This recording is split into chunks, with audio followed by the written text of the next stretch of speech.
Hello, world. Your favorite podcast host, Anthony, here with another episode of 50 States of Terror, the American Cryptid Podcast. We are coming to an end to our 50 states, but like I mentioned on previous episodes, I will not stop after we hit the 50 US states. We have international cryptids, we have ghost stories, we have aliens, we have daily weird shit that will make it on air. And my chair just uh, decided to go to lean back. Before we get into the state of Wisconsin and its cryptids, what is going on my side of the woods? So let's just start with grad school. I haven't been posting my GoFundMe for scholarships, so I'll do that again on this episode. It will be in the show notes, but I'll make the pitch again. If you know of anyone, businesses, organizations that have scholarships available, please share my GoFundMe. There are a lot that I don't qualify for in the form of scholarships because the majority of the scholarships I come across are for graduating seniors going into their first year of higher education. I am a graduate student for the data science program at the University of Notre Dame. So if you happen to know any Notre Dame alumni, send them the GoFundMe too. Speaking of the master's program, a lot of the concepts are starting to click together. We use RStudio code to make sense of large data sets. And at first, I was just trying to keep up with my cohort. I felt really behind. I wasn't getting it, and it wasn't clicking. But I was going through the motions. But now it's starting to come together a little bit, which is great. The coding part is still my Achilles heel. Man, if I can, you see, I find myself Frankensteining code together, and if it works, then I just move on. One of the many things I need to work on is understanding what the code is doing and not rely so much on piecing together um, other parts of code and hoping they work, but rather formulating the code from what I need done from the dome. You know, it's a slow process for me for sure. I've only been doing this for what, uh, 5 months now. um, and it's again, it is a slow process for me because the course is going at breakneck speeds, but I'm working on studying over the spring break and hoping it helps, you know? So what else is going on? Well, the city I live in is running out of water. Can you believe that shit? It is running out of water. If you go Google Corpus Christi, Texas, water, you'll probably see that the city is expecting to run out of water by next year. And estimates suggest that prediction is wrong and it could be sooner. I need to see if I can gather the data and that they're using and just see what they're seeing, man, because I don't get it. Like apparently this has all been going on since the 90s. The water solutions, water infrastructure, and now the governor is saying, hey, we'll take over your city because our government has just been fucking up. And you have to excuse me, I curse a lot on the show anyway, but like I just don't understand how something like this can just kind of just be shoved under the rug. And different cities are talking about what's going to happen when Corpus is forced to evacuate because we have no water left. And that's bonkers to me. And the city manager apparently makes $400,000 a year. I it's a great segue too, because let's talk about my job situation. uh, it hasn't gotten any better. I've had a couple interviews this week, and I wasn't offered any positions. But all I can do is keep trying, right? I have 2 decades of work experience in multiple job functions, but I think the job markets are narrow right now, man. It's just too narrow. But I'll just keep applying. I am now in a stage of shifting job priorities. If I can find an entry level data analyst position somewhere, I think I can start building a new career. I do need to work on my new short story though, and publish it on my vocal site. Um, I need to work on my storytelling podcast too. It's called Narrative Quest.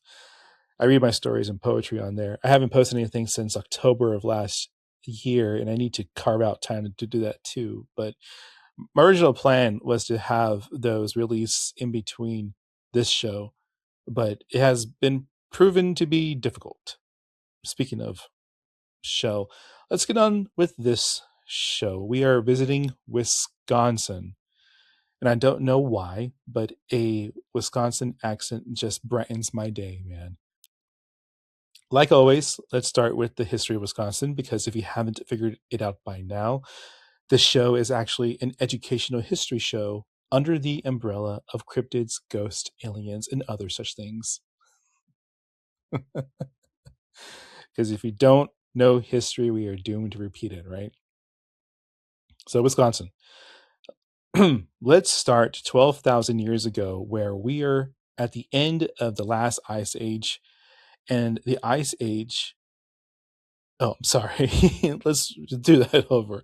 Let's start 12,000 years ago, where we are at the end of the ice age, and the ice is starting to retract and leaving behind lakes, forests, and land to explore. The earliest known inhabitants were Paleo-Americans, or indigenous Americans.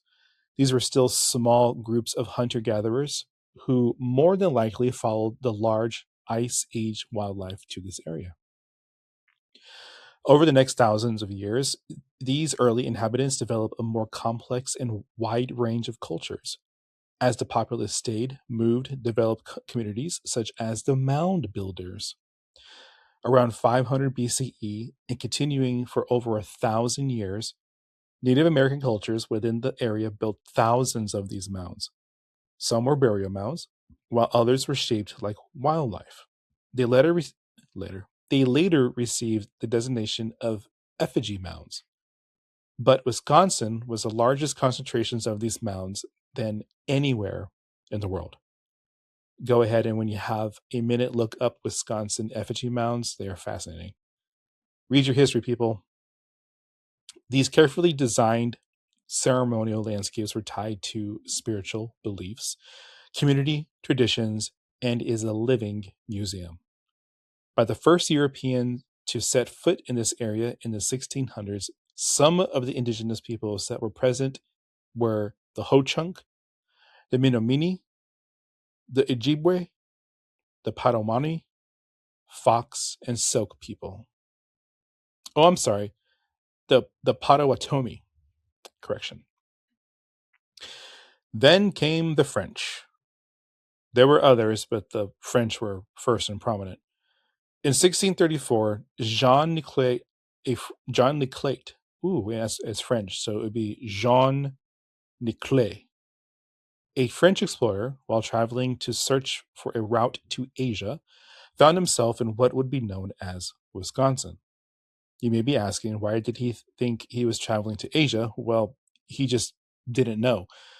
He, like others, thought that there must have been a waterway through North America, which would eventually lead to the Pacific Ocean. Oh, and by the way, he came from Canada's side and traversed through Lake Huron, Lake Michigan, in a 1600 ship from Europe, and is mind-boggling. The French established fur trading across the Great Lakes. It was mainly beaver pelts. They were extremely valuable in Europe for fashion. The French worked closely with the native peoples, which eventually led to a trading community economy. The area would be known as New France until 1763, when France lost the Indian War, which then passed the region to the British. So, just to be clear, the French allied with indigenous peoples after the French and Indian War, which was part of a much larger war called the 7-Year War.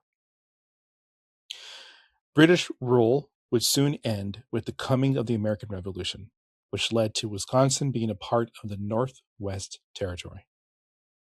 Early 1800s brought mining, especially lead mining. Many of these miners would be known as badgers. So, yes, that is how they got their nickname. Meanwhile, Native Americans in the region faced increasing pressure from settlers. Conflicts like the Black Hawk War of 1832 resulted in Native groups losing much of their land, opening the area to further American settlements. So we are starting to see the pull from the east and the expansion south. In 1848, Wisconsin officially became the 30th state in the United States. The state grew rapidly thanks to immigration, particularly from Germany and Scandinavia. These immigrants I cannot speak today. These immigrants brought farming traditions, brewing knowledge, and a love of food, all of which would shape Wisconsin culture for generations. During the late 1800s, Wisconsin's economy was driven by logging and agriculture. Northern Wisconsin's forests were heavily logged to supply lumber for growing cities like Chicago and Milwaukee. Rivers were used as highways for floating logs downstream to sawmills. But logging eventually gave way to something Wisconsin became truly famous for, and that's dairy farming. By the early 20th century, Wisconsin had transformed itself into America's dairy powerhouse. Farmers began specializing in milk production. Oh, let me say that again.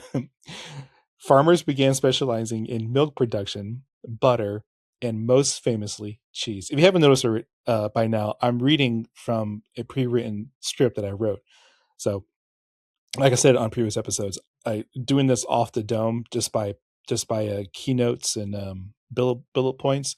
I need way more time to prep for that, so I just abandoned that idea for some of these episodes, and I just pre-wrote all this. So yeah, there's that.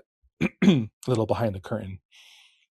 Today, Wisconsin produces more than a quarter of the nation's cheese. And yes, the cheeseheads you see at Packers games are very much a point of pride.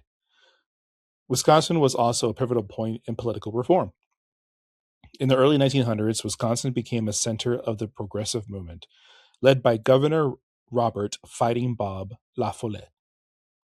His reforms helped expand workers' rights, regulate big business, and make government more accountable.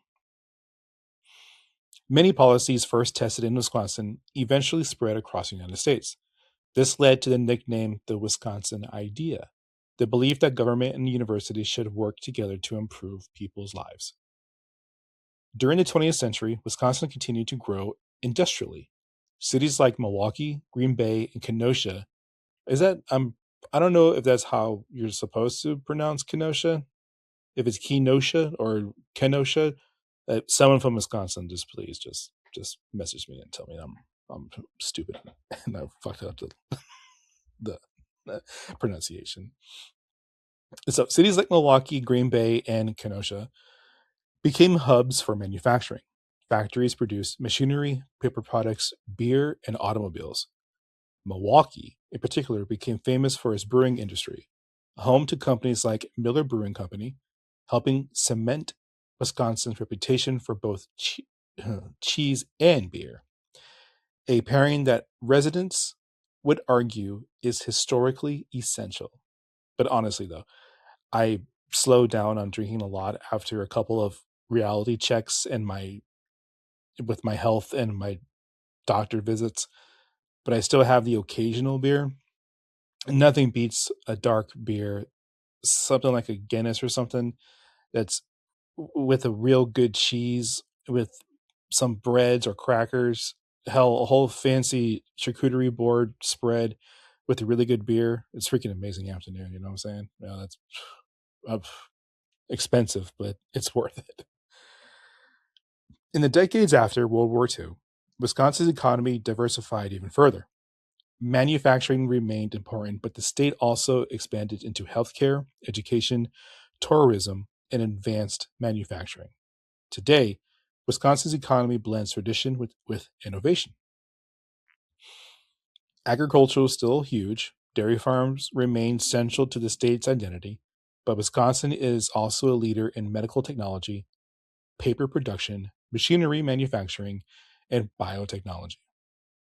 Tourism is another major industry. I haven't been to Wisconsin yet, but one of these days I really need to go. The pictures look amazing, and I really want their food. And of course, the Green Bay Packers. Founded in 1919, they are the only publicly owned team in the NFL and one of the most storied franchises in American football.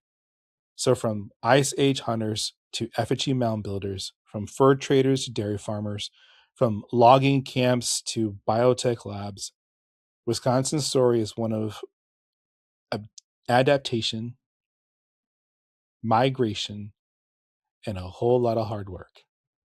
Again, it is a state that I really want to visit. Okay, let's get into the cryptids. So what I'm doing the phantom chicken and the hodag. Let me fix my mic here. A little staticky. My bad. Sorry. Oops. Okay. So as far as cryptids go, Wisconsin has a lot of them.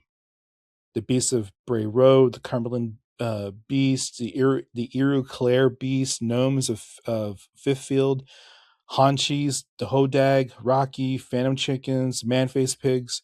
There is literally enough to have multiple episodes, and I'll probably do some other ones later, but holy shit, Wisconsin. So this bears the question as to why there are so many. And it's more than likely due to the blend of cultures than anything else. The gnomes are more likely from Europe, and the Thunderbird is obviously Native American. The blend of these cultures and how it translates to its folklore cryptids is truly amazing. So this episode, I'll be exploring the phantom chicken and the hodag. So the phantom chicken. This story comes from rural folklore. And before you say anything, I know that phantom chickens are more ghosts and paranormal rather than cryptid. But you know what? It's a ghost. And that's hilariously awesome. It's a ghost chicken, and it's hilariously awesome. I have never lived on a true farm, but I have worked on a farm and visited my friends and family farms a lot when I was a young kid. So witnesses describe this thing as a few different ways. Sometimes it did just appear and disappear as normal chickens. They are apparitions, walk through walls, the normal ghost stuff. Other reports describe them as glowing white birds that quickly dart across country roads, causing drivers to veer off the road or slam on their brakes. So perhaps a harbinger of havoc, So what are these phantom chickens? So there is nothing new about spectral wildlife. We have dogs on the East Coast, we have birds up north, we have spirit animals, all that kind of ties into the same realm. Do you believe in ghosts? Something like this could be farm life humor or agricultural life. These stories may have been built by farmers or farm hands missing their favorite animal. I mean, it's not uncommon for someone to lose their favorite pet and then either dream about them or perhaps see one very similar acting the same way. It isn't the scary Mothman warning of impending doom, it's a phantom chicken. What makes this one so interesting is that the sightings all happen at all the time. This isn't like a regular cryptid sighting where sometimes conditions have to be perfect. I mean, you can just be driving down a rural road, think you see a chicken, and you suddenly don't see it anymore. Boom, you saw a phantom chicken. It's that easy. may I also say, I wouldn't mind raising chickens on a small plot of farmland, along with maybe goats. I don't want large cows type of farm, only because I would have absolutely no idea how to take care of them. But goats and chickens, relatively manageable farmland. And let's be honest, the farm would be more for seclusion than raising animals. I would imagine myself printing my book and then going and having a writing session in a cabin with lots of lamb around me. That's my dream. Okay. Um, so Phantom Chicken, there you have it. So the other one, when I picked the Hodag, I was just going off looks. I didn't know that it was Wisconsin's most famous monster. So in 1893, in northern Wisconsin, in a town called Rhinelander, the town was a booming logging town surrounded by dense forests. Logging camps were full of workers and, of course, lumberjacks. And you are starting to see this connection of lumberjacks, campfire stories, and it's fearsome critters, man. It's campfire stories, campfire tales. So this guy named Eugene Shepard, he claimed that in the deep woods there lived a terrifying creature called the Hodag. He described it as follows: a large body of a reptile, glowing red eyes, horns on its head, rows of sharp teeth, thick scales along its back, and a long tail covered in spikes. He then went on and said that he and a group of men tracked the beast and killed it with dynamite. They blew the damn thing up. The story goes that later he caught a live one. He began to display the live Hodag at Wisconsin fairs. So imagine those old-timey tent fairs where you go in a tented area and it would be dark, and they claim they have a chupacabra in there. So you can't get more closer than 30 feet, and the box is rigged with some type of glowing mechanisms and shit like that. Well, this is that. That's what Shepard did. It was a hoax, but a damn clever one, because apparently he had some intricate mechanical stuff going on that also included glowing eyes and mechanical moving parts. But even after the hoax was exposed, the town just fell in love with the story and made the Hodag its official mascot for the town. So we have a Snallygaster situation here. It was a hoax. We know it was a hoax. But the creature sort of became synonymous with the town. And that's awesome. That's cool. So it's time to rate these cryptids from a score to 1 to 5. 1 being the lowest, 5 being the highest. And it's a real simple one. I give them a collective 4. You gotta love the easy peasy stories, man. We got a ghost chicken and a hoax that became synonymous with the town. Like you gotta love these stories, dude. For real. And the ghost chicken ones are it's so funny too, because when you start researching what people are describing as these chickens, some of them are hilarious. Like some of them are talking about a 4-foot tall chicken. Some are talking about their pet chicken they had as a kid. Some are talking about the glowing white chicken. Some have like red beady eyes. Some walk through cars as they're driving down these roads. It is awesome. It's so much fun to it's so much fun to read. Which is why I gave it a high score too, because if there's a lot of research on it and a lot of information on it, I like that when I'm doing these types of research papers for the show. Because if there's only just one paragraph, then okay, like then we can kind of, derive where the creature may have come from. So if you have a creature that's aquatic that can have spikes or snake like, well, there's plenty of those, right? So there's different forms that one may take when describing these water creatures, aquatic creatures, but it's a ghost chicken. And the Hodag is fearsome critters. You have a campfire story, a bunch of lumberjacks sitting around after work, and they're just telling stories. And it just so happens that one of them just kind of ran with it and made a like a sideshow tent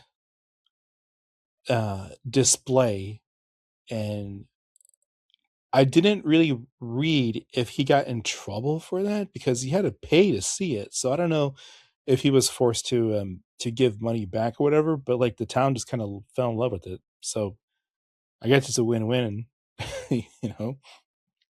Okay. So lastly, it is time for Ziggy's Wisdom. If you're new to the show and don't know what Ziggy Wisdom is, it is a segment I started doing some time ago where I just try to inject some positivity in a world of shit. So who is Ziggy, you ask? I am Ziggy. It was, and still is my nickname. And yes, my close friends still refer to me as such, and I love it.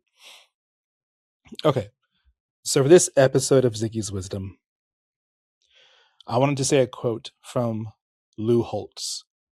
If you don't know who Lou Holtz was, he was a college football coach, recently passed away, and in his career coached my Notre Dame Fighting Irish, and said this about the school I currently attend. You don't go to Notre Dame to learn something. You go to Notre Dame to be somebody.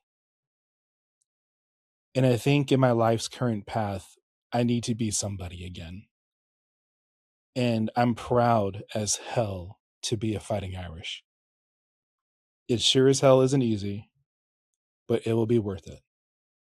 Wake up the echoes and go Irish. Thank you all for listening. Love you all. Later, y'all.